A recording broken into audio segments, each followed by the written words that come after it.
mungkin sudah merasa mentok lah prestasinya gitu. Oke, tadi kalau bicara mentok Pak, saya sih kaget juga. Berarti kalau satu aja makin berkurang, berarti seniornya. Betul, seniornya. Padahal yang di luar sana justru yang senior yang ditandingkan Pak. Itu gimana dikisi-kisi supaya orang-orang yang belajar dari KU4 sampai akhirnya mereka bisa di senior itu gimana Pak? Nah itu.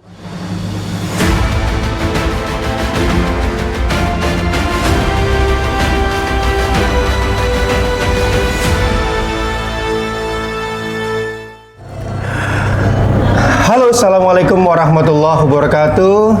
Salam berdoa. Oke, ketemu lagi dengan saya Kurniawan Aka Punyakur di Kursus Renang Indonesia. Hari ini hari yang spesial ya, karena emang jarang-jarang kita ketemu sama salah satu tokoh ini.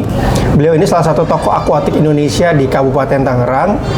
Alhamdulillah, ini saya sudah berkenalan dengan beliau tuh dari tahun 2018 pada 17 Pak ya? 2017-2018 ya, jadi kurang lebih sudah 6 tahunan lah ya ketemu sama beliau, dan alhamdulillah sampai detik ini saya masih menjalin komunikasi dengan baik. Oke, nggak usah berlama-lama, saya perkenalkan dengan beliau. Ini dia senior kita, Pak Iskandar Sumarno. Selamat pagi menjelang siang, Pak. Selamat siang. Selamat siang. Menjelang sore bener kita. Menjelang sore nih ya. Cuacanya mendung ini ya. Ada sangat galau. Enak dibuat tidur nih sebenarnya. Siap. Tapi alhamdulillah nih, beliau datang hari ini dalam acara pelatihan lisensi D.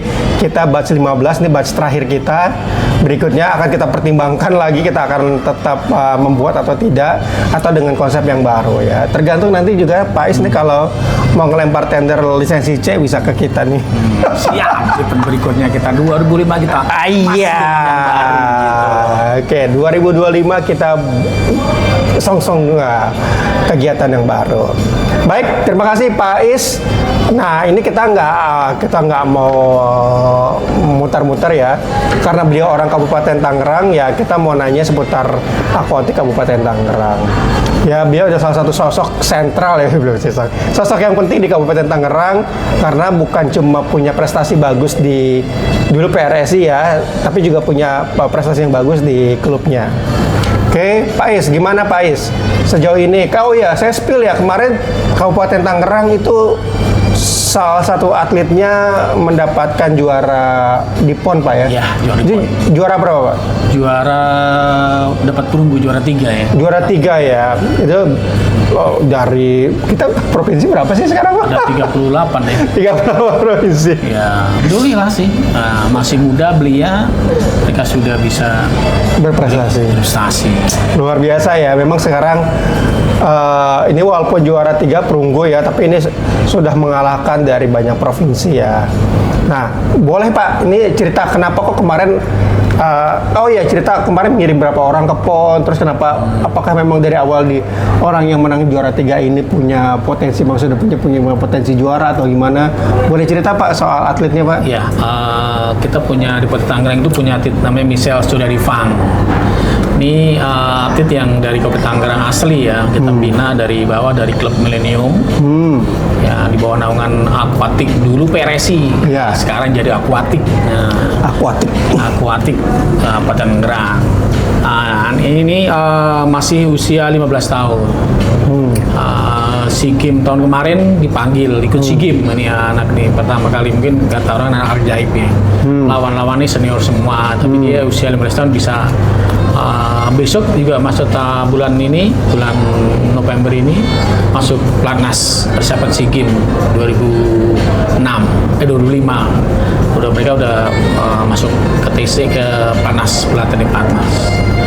Ya, mereka anak ini ya proses yang panjang sebenarnya, dari kecil, dari sampai perjuangan pelatih kita semua di Pemkap, sehingga mereka sampai panggil ke Platnas, dan akhir ending puncaknya kemarin medali perunggu di 200 kupu. Ya, Kabupaten Tangerang mungkin salah satu yang klub Pemkap yang merangkul semua klub, karena tiap minggu itu kita ada latihan gabungan. Dari 10 klub, 10 ada kita ada 4 klub, ya yang bagus-bagus kita panggil atau untuk latihan bareng. Salah satunya ya membangun kebersamaan di Baik. klub di Kopda Tangerang yang bagus-bagus kita kumpulkan di hari Sabtu Minggu pagi jam 6 sampai jam 8. Wah, luar biasa ya. Program Puslacap namanya. Yang lain belum kita sudah coba dari Puslacap itu yang dari KU4 itu yang udah kita kumpulkan, ada KU5, KU4, KU2, KU3 sudah ada di klub di Puslacap itu. Oke. Terus selama pelatihan itu gimana Pak? Puslacap tadi ya. Selama pelatihan Puslacap itu apakah apa sih manfaatnya dari Puslacap itu? Ya, yang pertama ya kita sudah memetakan, bahwa atlet itu udah petakan ini atlet usia segini, nanti kita proyeksikan kemana. Ini buat O2 SN SSD, O2 SN SMP, O2 SN SMA, buat Popda, buat Porprov, buat peminat atlet itu sudah kita petakan. Baik. Di pagi itu begitu udah tergabungan, namanya gabungan. Itu salah satu bagi atlet ya suatu kebanggaan bisa masuk pelacap itu. Oke. Mereka bagian terpilih yang untuk dilatih di pencap di gabungan itu. Jadi nanti misalkan nanti Tangerang akan mengirim atlet lagi, tinggal melihat dari Puslacap itu ya. Betul. Jadi dia filter secara langsung ya. Betul. Secara langsung tidaknya mengapresiasi lah. Oke. Oke, dari tiap klub itu kita panggil untuk latihan gabungan seperti itu. Dan orang tua juga antusias sekali bahwa mungkin anaknya dipanggil nih masuk pelacap nih seperti itu. Baik. Terus ini Pak, berarti kemarin yang menang itu dia masuk KU4 ya? Enggak, dia udah KU. Dia senior apa? KU2. KU2. Ya. Terus gimana? Apa sih namanya? Jenjang KU di Kabupaten Tangerang ini kan biasanya kan ada yang banyaknya cuma di KU1, KU2, KU3, KU4-nya berkurang banyak. Kan kita kadang di beberapa daerah saya lihat ada missing line ya di KU-KU itu. Apakah di Kabupaten Tangerang termasuk rata? Bagaimana Pak? Ya, semua sama sih ya. Di klub itu di KU-KU gede itu KU2, 3 itu mulai berkurang. Paling banyak KU4, KU5 paling banyak. Dimanapun klub seperti itu. Mereka kalau udah mengerucut ke prestasi itu udah biasanya mereka orang tua atlet juga mengukur, soalnya prestasi ini mentok nih gitu. Nah mereka biasanya yang paling banyak itu KU4, KU3. Kalau KU21 sudah bisa hitung jari lah ya. Karena mereka mungkin sudah merasa mentok lah prestasinya gitu. Oke, tadi kalau bicara mentok Pak, saya juga kaget juga. Berarti kalau satu aja makin berkurang, berarti seniornya juga. Betul, seniornya. Padahal yang di luar sana justru yang senior yang ditandingkan Pak. Itu gimana kisi-kisi supaya orang-orang yang belajar dari KU4 sampai akhirnya mereka bisa di senior itu gimana Pak? Nah itu gimana manajemen klub juga sih ya, bagaimana memanage sampai mencapai minta prestasi golnya dia. Ya, kalau jangan sampai di KU-KU awal pemula mereka juara tapi KU seniornya selesai. Misalkan seperti itu. Itu gimana memanage atlet juga nggak pindah. Itu ya satu kendala juga saya di klub atau di perkumpulan tuh. Biasanya ya klub-klub sudah akhir bagus, kadang pengen pindah, pengen lain itu strategi khusus untuk mereka tidak pindah, gitu. Mereka ya usia saya merasa bagus, diiming-imingi pindah ke daerah lain, dapat fee dan sebagainya, itu kendala emang. Baik. Terus gimana? Kalau tadi kan masalah keseimbangan ya. Kalau untuk atletnya sih secara gender nih Pak, laki-laki dan perempuan apakah sama seimbang 50-50 misalkan, atau memang laki-laki lebih banyak? Kalau secara umum di Kabupaten Tangerang jumlah laki-laki lebih banyak, tetapi prestasinya perempuan. Bisa begitu Pak? Ya karena pembinaan di setiap daerah punya khas masing-masing ya. Ada yang prestasi cowoknya, ada mungkin di Kabupaten Tangerang punya khas di perempuannya bagus. Ini ya mungkin satu kendala sebenarnya. Kenapa putranya belum muncul? Memang putri lebih cepat untuk mencapai prestasi lebih cepat daripada yang cowok. Itu pada umumnya gitu. Usia prestasi 15-16 tahun cewek bisa mencapai level yang terbaik. Tapi kalau cowok itu di atas 20. Oh, justru setelah senior dia baru bagus, baru muncul. Kalau mereka kuat bertahan sampai masa goalnya, kadang sudah bertepuk dengan kuliah selesai. Mungkin sekolah, fokus sekolah, enggak, karena emang duanya tidak bisa berjalan berdua, beriringan, kecuali harus fokus di mana. Nah, tinggal ganti orang tuanya kemana nih anaknya nih, apa mau sekolah atau prestasi, ya, seperti itu. Karena kalau kita masuk Planas ya berbulan-bulan nggak belajar, itu fokus dia untuk harus memilih sebenarnya. Tapi ya mungkin kan bisa orang tua bisa mengarahkan mau kemana nih. Biasanya ya kalau senior itu udah mereka orang tua udah mikir nih udah fokus untuk kerja, ya kan udah harus sekolah. Nah itu biasanya kurang kendala seperti itu. Kalau putri itu usia 15 sampai 17 tahun itu bisa mencapai prestasinya. Oke, jadi termasuk oke lah ya Kabupaten Tangerang nih Pak ya untuk prestasi, untuk atlet-atletnya ya. Terus nah, kalau bicara atlet ya kita juga harus bicara soal coach pelatihnya ya Pak. Di mana ada atlet yang baik pasti ada pelatih yang baik ya. Jadi memang upaya-upaya apa yang sudah Aquatic Indonesia Kabupaten Tangerang lakukan untuk para pelatihnya? Ya, untuk pelatihnya di Tangerang punya program ya pelatihan level tingkat dasar. Ya, itu salah satunya dia kursus terang ini kita ada program latihan dasar ya. Dan juga kita akan mengirimkan pelatih-pelatih kita ke lisensi lebih tinggi. Kita support biayanya seperti lisensi B, nasional ya kita kirim untuk menyokong itu. Dan klub sendiri juga mungkin punya program lah ya, yang menyiapkan pelatih-pelatihnya sendiri. Kalau di Pengcap memang menyiapkan. Kita akan support pelatihnya untuk berlisensi lebih tinggi. Itu salah satu strateginya. Baik ya, jadi memang jenjang yang saat ini sudah dilakukan adalah pelatihan yang berlisensi ya. Memang yang saya tahu ya teman-teman ya, ini Aquatic Indonesia Kabupaten Tangerang termasuk kabupaten yang paling rutin mengadakan lisensi pelatihan D ya, karena memang cakupannya baru bisa di D ya. Tapi tidak menutup kemungkinan kedepannya seperti yang tadi kita bilang di awal, kalau ternyata memang Pak Is disetujui untuk masuk ke ranah Pengprov mungkin bisa ke C ya. Nah, lisensi D ya, jadi kalau memang ada pelatih yang memiliki kualitas baik, maka dia akan difilter terus akan naik lagi ke C, ke B, ke A. Ya. Nah, ini memang sudah terakhir saya juga diundang, ini materi baru ya, terakhir saya diundang ke lisensi D-nya Aquatic Indonesia Kabupaten Tangerang untuk mengisi materi water safety.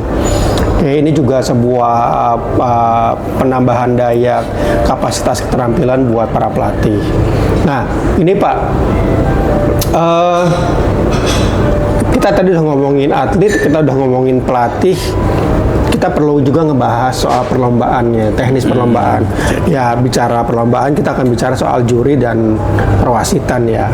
Dimana ya bukan cuma sering mengadakan lisensi D, Pak Is juga termasuk yang paling sering mengadakan lomba ini ya, Kabupaten Tangerang ya. Jadi kalau sudah menyelenggarakan pasti banyak yang ikut. Ya. Boleh Pak di-spill Pak, juri dan perwasitan dan perlombaan yang dilakukan oleh Kabupaten Tangerang. Ya, Kabupaten Tangerang punya program peningkatan SDM ya. Salah satunya pelatih, lisensi D, dan kita punya lisensi untuk wasit juri D. Nah, kita punya program itu dan setiap tahun kita adakan. Nah, itu salah satu menopang sebuah event. Dan kami juga, atas nama saya di Citra, kita punya program Swim Pro unofficial, seperti program pertandingan menggunakan sistem online. Kita sudah bekerjasama dengan beberapa vendor Junior yang ada di Aquatic Indonesia juga kita juga sudah adakan program unofficial. Mungkin teman-teman sudah tahu kalau di event di RMR ya RMR itu manajemen RMR itu pasti sudah tahu bahwa dia pakai daftar pakai handphone bisa. Oke. Pakai laptop bisa, itu program kami yang selama ini selalu diminati. Ya, selalu memudahkan peserta untuk mendaftar dan juga eventnya lebih lancar, nggak ada kendala. Dan itu tersistem. Event di kita bisa ngeling kemana-mana, hasilnya bisa kerekap dengan yang lain. Karena itu ngeling ke nasional ya, event di Solo, ke Jogja, Jawa Tengah manapun, nanti hasilnya mengeling, bisa terekap di program itu. Di Simpro yang sekarang Simpro ya, atau yang termasuk dalamnya unofficial ya, bukan Spektra ya, bukan. Kalau Spektra punya PB, ini punya organisasi lah luar ya, di Indonesia punya, tapi ada timnya juga itu. Baik, terus apa tadi udah lisensi wasit sekarang. Saya akan ngobrol soal apa tadi, kan emang sudah sering apa sih syarat untuk melaksanakan perlombaan bagi sebuah klub? Ya, apakah ada, saya potong, apakah harus ada orang yang dengan lisensi tertentu baru bisa mengadakan atau bagaimana tuh Pak? Sorry. Ya, kalau kita mau mengadakan event ya harus minta rekomendasi. Rekomendasi ke pengcapnya lah, ke patennya atau siapapun. Kalau klub atau nama klub, dia harus mengajukan permohonan. Nanti tinggal pengcap permohonannya bentuk apa. Contoh berbentuk klub aku minta di semuanya, contohnya manajemen pertandingannya atau rekomendasi saja, seperti itu. Nah, klub bisa mengadakan event itu harus ada rekomendasi. Ya, minimal ya harus ada izin dari pengcapnya masing-masing. Itu untuk yang prestasi atau fun? Seharusnya dua-duanya. Seharusnya dua-duanya. Adanya dua-duanya, karena nanti kan bisa bersinergi. Petugasnya kan biasanya yang punya wasit kan pengcap. Nah, tinggal nanti bisa didelegasikan yang memimpin pertandingan siapa. Gitu. Itu dari pengcap. Baik, terus ini pertanyaan yang banyak ditanyakan. Oh iya, soal tadi perlombaan ya. Ini testimonial dari orang lain ya. Ini kalau yang mengadakan perlombaan itu Citra Raya atau Pak Iskandar, itu testimonialnya bagus-bagus ya. Perlombaannya lancar, kayak tepat waktu ya. Terus minim komplain atau malah zero komplain, Pak. Insya Allah ya minim lah. Minim komplain ya, cenderung ke zero ya. Kita ya menerima komplain. Medali bagus. Oke, betul. Medalinya bagus ya, luar biasa. Berat. Ya, itu khas kami. Nggak kacang-kacang ya. Oke. Melakukan kualitas lah ya. Betul. Gitu. Oke. Nah, ini pertanyaan yang paling sering ditanyakan sama kita, Pak. Pak, bagaimana sih kita mendirikan sebuah klub? Nah, kalau sudah mendirikan di klub, bagaimana bagaimana cara mengajukannya ke Aquatic? Ya, kalau kan di PB sendiri ada aturan mendirikan klub. Yang pertama adalah ada sebuah organisasinya, bentuk namanya organisasinya ada, siapa badan pengurusnya ada. Kemudian klub itu latihan berdomisili di daerah tersebut. Daerah tersebut punya atlet minimal 20. Minimal 20. Ya, lebih bagus lagi dia harus punya ADRT ya, ADRT. Kemudian kalau bagus lagi dia di akte notariskan. Baik. Badan hukum. Baru dilampirkan ke pengcapnya. Pengcap atau diverifikasi layak dengan ketentuan yang berlaku. Mungkin pelatihnya ada berlisensi, salah satunya saya berlisensi pelatihnya. Ada atletnya, ada tempat latihannya, ada sekretariatnya, berbadan hukum, ya nanti akan dibuatkan SK namanya. SK bahwa klub ini adalah di bawah naungan Pengcap atau Kabupaten Tangerang, seperti itu. Baik. Tadi lisensinya itu apa? Lisensinya minimal apa, Pak? Ya minimal D punya lisensi D, Oke. minimal CD, punya lisensi lah. Karena kan kalau kita nanti berjalannya waktu pelatihnya tidak berqualified, ya Akan kita sarankan untuk ambil lisensi berikutnya. Tapi dengan notes catatan bahwa silakan pelatih untuk mengikuti pelatihan berikutnya. Kami tidak akan maksud karena bagian dari kami adalah memfasilitasi klub-klub atau yang mau untuk mau memajukan olahraga renang di Kabupaten Tangerang. Oke, baik. Nah, pertanyaan berikutnya, Pak. Apakah kalau ada orang yang mendaftar di Kabupaten Tangerang, kuota untuk mendaftarkan klubnya itu masih ada atau enggak, Pak? Karena kalau kita lihat di daerah lain udah full, sampai ngantri-ngantri nggak bisa masuk. Nah, kalau di Kabupaten Tangerang gimana, Pak? Ya, Tangerang masih terbuka masih buka dia dengan syarat ketentuan yang berlaku itu ada ditetapkan.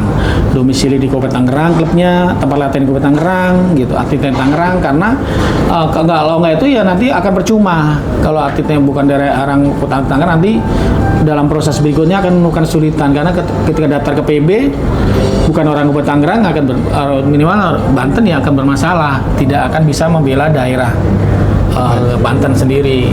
Maka disarankan ya mungkin dia diharuskan atletnya itu ya domisili di Kabupaten Tangerang, klubnya di domisili Tangerang, tempat latihan di Tangerang. Itu karena di Porprov sendiri pun sama gitu, harus KTP Tangerang, ya kan. Nah, itu akhirnya merujuk sebuah aturan di event yang besarnya kan harus domisili gitu. Oke, jadi begitu ya. Jadi buat teman-teman yang mau mendirikan klub, itu salah tahapan syarat-syaratnya seperti itu ya, prosedurnya seperti itu. Nah, di kebetulan di Kabupaten Tangerang nih, buat orang-orang yang ada di Kabupaten Tangerang, kalau sudah berminat mau mendirikan klub, boleh menghubungi Pak Iskandar Sumarno ya. Oke, jadi jangan ketinggalan, oke, karena memang peminatnya banyak. Siapa cepat dia dapat, kalau nggak akan ngantri ya. Oke, tapi tadi ya jangan lupa syarat-syarat itu penting ya. Oke, ini karena sudah dijawab semua pertanyaan kita sama Pak Is. Pak Is, boleh dong kasih pesan-pesan ke teman-teman pelatih. Ya, pelatih kuncinya cuma satu. Tidak ada yang hebat, yang ada adalah orang yang mau belajar. Ketika mau belajar dan belajar, ya karena ilmu itu selalu berkembang, selalu mengikuti ikutin yang perkembangan. Role di pertanian pun juga sama, selalu berkembang dan selalu mengikuti perubahan. Nah, tetap mau belajar ya. Jadi intinya kalau ada event-event, ada kepada si pelatih, jam terbang atlet juga harus diutamakan, harus ikut sering ada lomba karena bagian dari proses perbaikan mental ya harus bertanding. Intinya satu pesan terakhir, pelatih harus selalu belajar. Dan bagus lagi pelatih itu punya lisensi wasit. Yes. Nah, itu sarannya seperti itu. Minimal lisensi D, Pak ya. Ya minimal D, sehingga tahu role-nya. Ketika nanti tidak tahu aturan, bertanding anak-anak didiknya jadi di DSQ. Oke. Baik. Oke. Ini luar biasa ya, kesempatan yang golden buat kita ya. Oh iya, Pak. Oh ya tadi ya, never stop learn ya, kunciannya Pak Is tadi ya, jangan pernah berhenti untuk belajar. Pak Iskandar, kita baru nih, ini ulang tahun yang kedua, Pak. Boleh dong Pak, kasih ucapan ke kita. Oke. Selamat ulang tahun buat Khusus Renang Indonesia. Khusus Renang Indonesia. Ya sudah selalu lah, jiwa-jiwa muda selalu mengalir walaupun usaha sudah tua. Iya. Selalu untuk selalu berubah, untuk lebih maju. Selamat ulang tahun. Selamat ulang tahun buat kita semua. Ini hadiahnya ya, ulang tahun kita hadiahnya buat Pak Is ya, oleh-oleh, semoga bermanfaat, lumayan buat ngopi-ngopi kita ngeteh di cuaca yang mendung seperti ini Pak ya. Oke, cocok sekali. Selamat sekali buat Krits, Khusus Renang Indonesia. Terima kasih kerjasamanya selama ini Pak, semoga kita langgeng.